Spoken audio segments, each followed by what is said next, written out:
सुप्रभात बच्चों। 9th A1, 9th A2 के बच्चे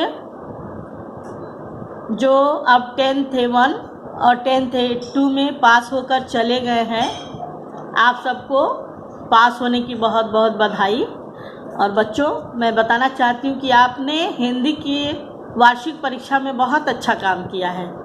जिससे उम्मीद थी उन्होंने बहुत अच्छा किया है, और जिससे उम्मीद कम थी उन्होंने भी उम्मीद से अच्छा वार्षिक परीक्षा की कॉपी में हिंदी के लिखा है। तो उसके लिए तुम लोग बधाई के पात्र हो। और बच्चों, जैसा पता है कि ऑनलाइन ही हमें पढ़ाना पड़ेगा इस कोरोना बीमारी के कारण। सोशल डिस्टेंसिंग का पालन करते हुए, यानी दूर रहते हुए हम अपने गोल को अचीव करना चाहेंगे, अपने उद्देश्य को पूरा करना चाहेंगे। किताबें तो हैं नहीं आपके पास, तो अगर पुरानी किताबें किसी से मिल जाए तो आप 9th से जो बच्चे 10th में जाके बोर्ड का परीक्षा दिए हैं, अगर आपके घर के अगल बगल रहते हैं तो आप उनसे किताब ले सकते हो बेटा। नहीं तो राजीव प्रकाशन की किताब यदि शॉप खुल जाती है, बुक शॉप, तो आप उसको खरीद सकते हो।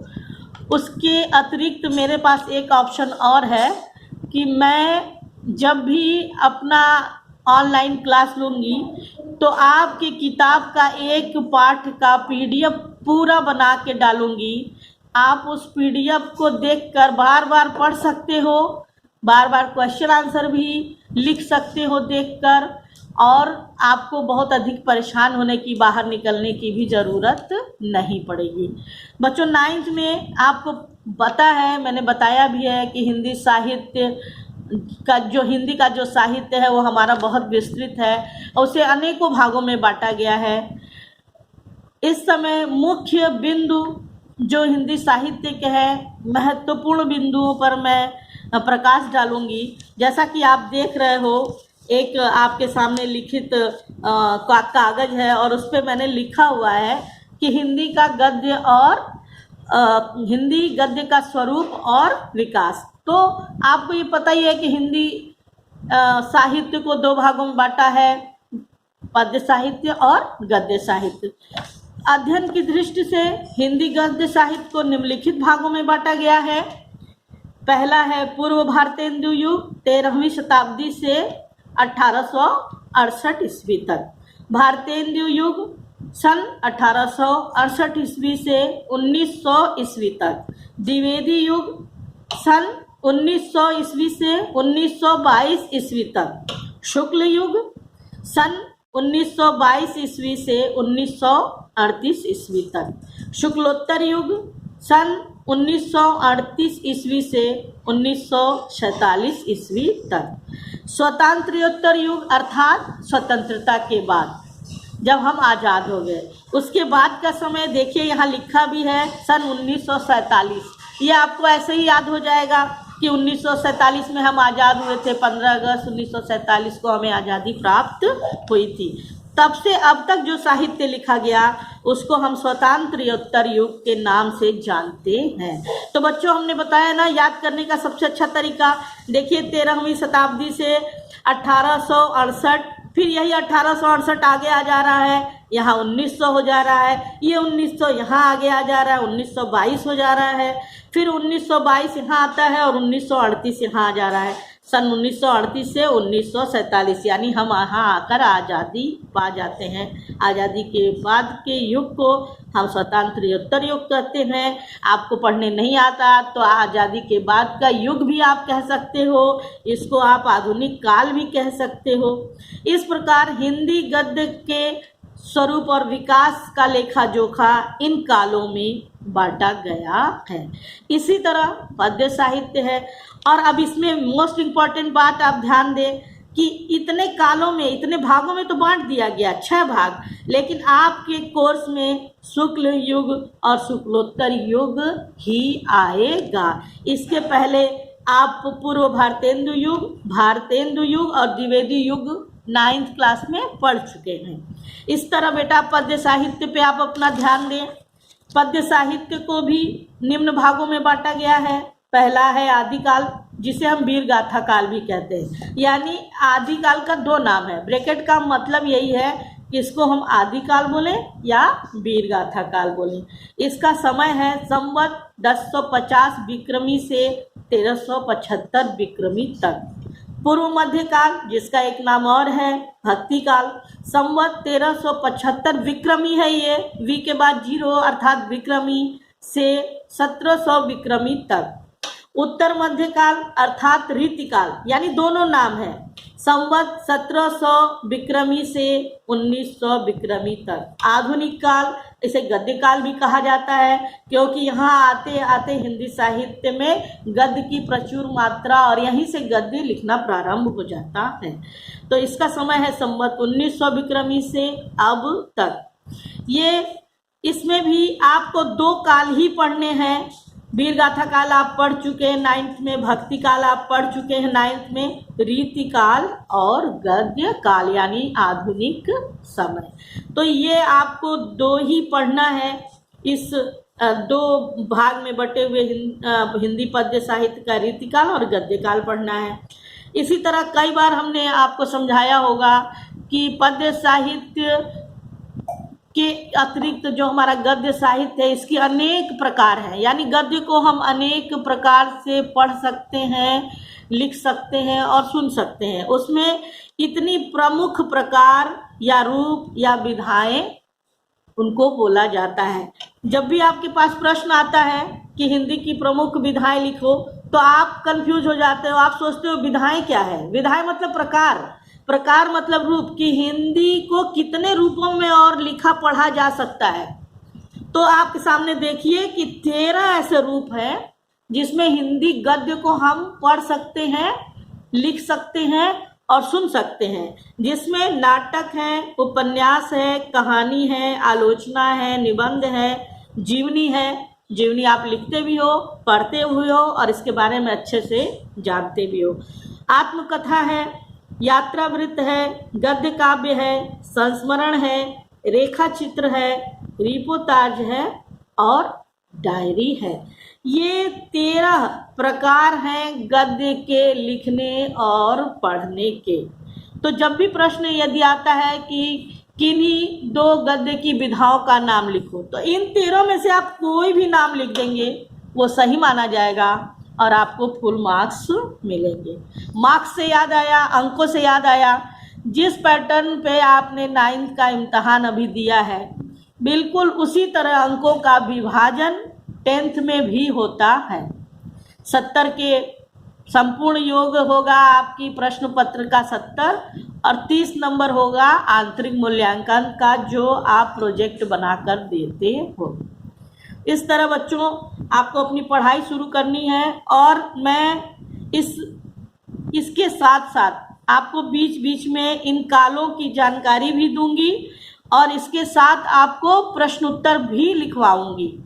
तो आप एक कॉपी ज़रूर बना ले बेटा, और उस कॉपी पे जो भी मैं वीडियो बनाकर डाला करूं उसमें जो भी लिखने के लिए कहा जाए वो ज़रूर लिख लीजिएगा। 9th 1 के बच्चों से रिक्वेस्ट है कि वो जो अच्छे बच्चे हैं, जो हर चीज़ में आगे होते हैं, वो मेरी इस बात को समझेंगे, 2 वाले भी समझेंगे और एक कॉपी बना लेंगे, ताकि कुछ ऐसे बच्चे जिनके पास मोबाइल नहीं है, कोई साधन नहीं है इस तरह का पढ़ने का, उनको वो कॉपी दिया जा सके और उनकी हम लोग मदद कर सके। और आपके दोस्त अगर ऐसे हो तो आप स्वयं भी इस बात की मदद कर सकती हैं। तो आज बच्चों इस जानकारी के साथ मैं आपको पहला पाठ जो आपका है, जिसका नाम है मित्रता गद्य पाठ, उस गद्य पाठ का एक छोटा अंश पढ़ाऊंगी मित्रता पाठ का, और उसका पूरा PDF बनाकर मैं आपको भेजूंगी। और फिर जब मैं ऑनलाइन आऊँगी फिर पढ़ाऊंगी, वीडियो डालूंगी, तो आगे के गद्यांशों को पढ़ाऊंगी। तो आप इसको ध्यान से सुनेंगे और रिक्वेस्ट है तुमसे, यदि किताबें मिल जाती हैं तो किताब अपने लिए आप अरेंज कर लो।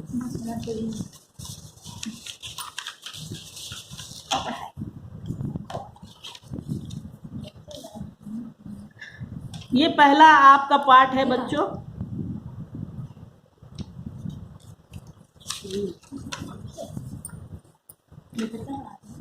पहला पाठ है जिसमें जीवनी, आप जानते हो कि जीवनी हमें रोज लिखनी ही पड़ती है ना। तो पहली जीवनी है आचार्य रामचंद्र शुक्ल जी की, और इनके शुक्ल जी की जीवनी का एक संक्षिप्त परिचय मैं आपको देना चाहूँगी कि पूरा नाम इनका आचार्य रामचंद्र शुक्ल है। इनके पिता का नाम पंडित चंद्रवली शुक्ल था और इनका जन्म सन 1884 ईस्वी में अश्विनी पूर्णिमा को एक संभ्रांत परिवार में बस्ती जिले के औगौना नामक गांव में हुआ था। इनकी मां धार्मिक प्रवृत्ति की थी, तो उनकी छाप, उनके अपने माता के संस्कारों की, उनके धार्मिक स्वभाव की जो छाप है आचार्य शुक्ल जी के व्यक्तित्व पर गहरा पड़ा। शुक्ल जी ने हाई स्कूल की परीक्षा मिर्ज़ापुर ज़िले से पास की और मिर्ज़ापुर के न्यायालय में ही नौकरी कर ली। इस प्रकार अध्यापक के रूप में उन्होंने मिर्ज़ापुर के स्कूल में चित्रकला के विषय का संपादन किया, अध्यापन किया, और इसी पद पर यानी कि चित्रकला के अध्यापक के रूप में रहते हुए, कार्य करते हुए, पढ़ाते हुए शुक्ल जी ने हिंदी, अंग्रेजी, संस्कृत, बांग्ला, उर्दू, फारसी आदि भाषाओं का ज्ञान स्वाध्याय से प्राप्त किया। स्वाध्याय अपने से पढ़कर। मैं हमेशा बच्चों आपसे यही कहती हूँ कि क्या वो विलक्षण लोग रहे होंगे, क्या महान वो व्यक्तित्व हैं जिन्हें हम पढ़ते हैं कि अपने से ही उन्होंने स्वाध्याय करके ही अपने अध्ययन में उन्होंने 1, 2, 3, 4, 5, 6 भाषाओं का ज्ञान प्राप्त किया। आज हम अपने पास उपलब्ध पठित पुस्तकों को पढ़कर भी इतने भाषाओं का ज्ञान प्राप्त करने की चेष्टा भी नहीं करते हैं, और उस समय ऐसे विलक्षण महान साहित्यकारों ने स्वाध्याय से ही इतनी भाषाओं पर अपना एकाधिकार किया था। इन्हें सारी भाषाएं आती थी। एकाधिकार का मतलब है कि ऐसा नहीं है कि हिंदी उनको अधिक आती हो, अंग्रेजी नहीं आती हो। जितनी अच्छी हिंदी उतनी अच्छी उनकी अंग्रेजी, उतनी अच्छी संस्कृत, उतनी अच्छी बांग्ला, उतनी अच्छी उर्दू, उतना अच्छा वो फारसी के ज्ञाता भी थे। उनकी इसी विद्वता से प्रभावित होकर काशी नागरी प्रचारणी सभा ने हिंदी शब्द सागर संपादन करने में सहायता के लिए उन्हें आमंत्रित किया। इस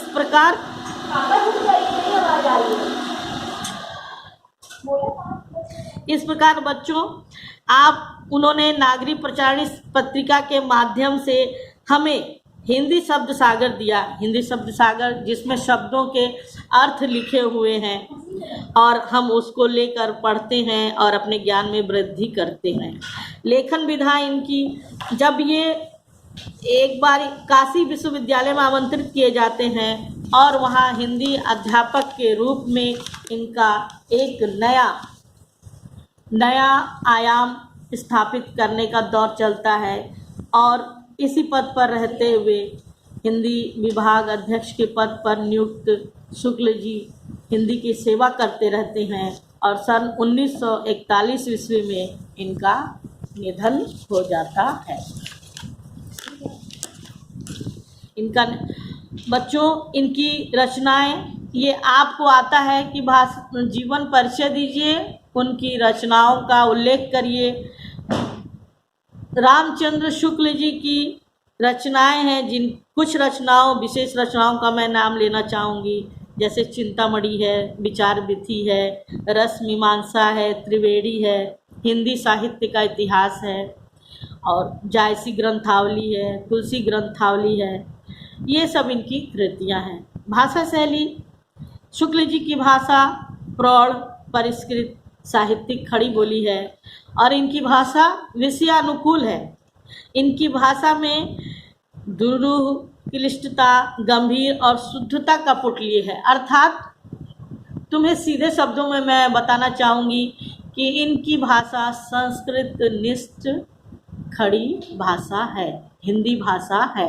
इसलिए कि संस्कृत निष्ठ आप जानते हो, जिसमें संस्कृत के शब्दों का अधिक से अधिक प्रयोग किया जाए, उस प्रकार की इनकी भाषा है। किंतु फिर भी जो भाषा इनकी है वो इस तरह है, शुद्धता में पूर्ण शुद्ध है, गंभीरता लिए हुए है, दुरूह होते हुए भी सरलता के साथ अपने भावों का संप्रेषण वो कर पाती है।